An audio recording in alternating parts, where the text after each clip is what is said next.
په نیمروز ولایت کې سلویستریز ولایتي روغتون د جوړېدو چارې بشپړې او ګټې اخیستنې ته وسپارل شو.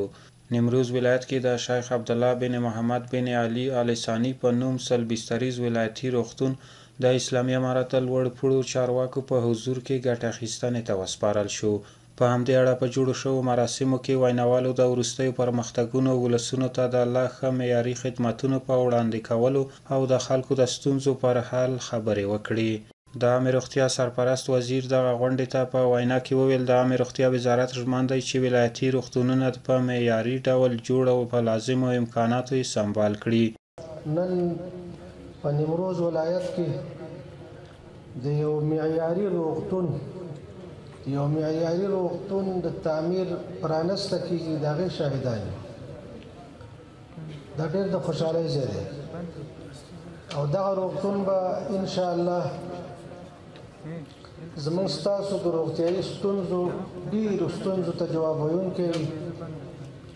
په دې کې به د روغتیا معیاري خدمات عرضه کېږي.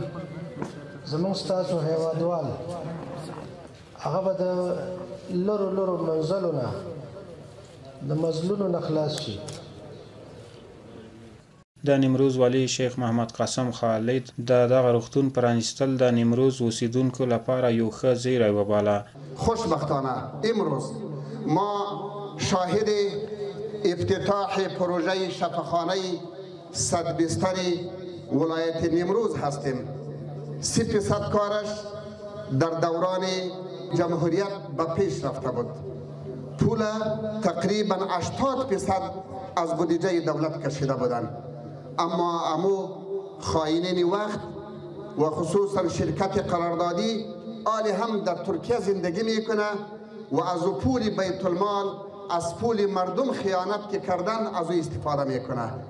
با آمدن امارت اسلامی افغانستان و به شفقت خاص شیخ عبدالله که یک توجه خاصی به ملت نیمروز به مردم نیمروز داشت، تقریبا 2 میلیون دلار را با مردم نیمروز کمک نمود که به سعی و تلاش مسئولین ولایت نیمروز الحمدلله به مصرف رساندن 2 میلیون دلار که یک چیز ما قرضدار هم هستیم، اما خوشبختانه الحمدلله پروژه ما و شما تکمیل گردید که یک پروژه بسیار مهم و پروژه حیاتی است.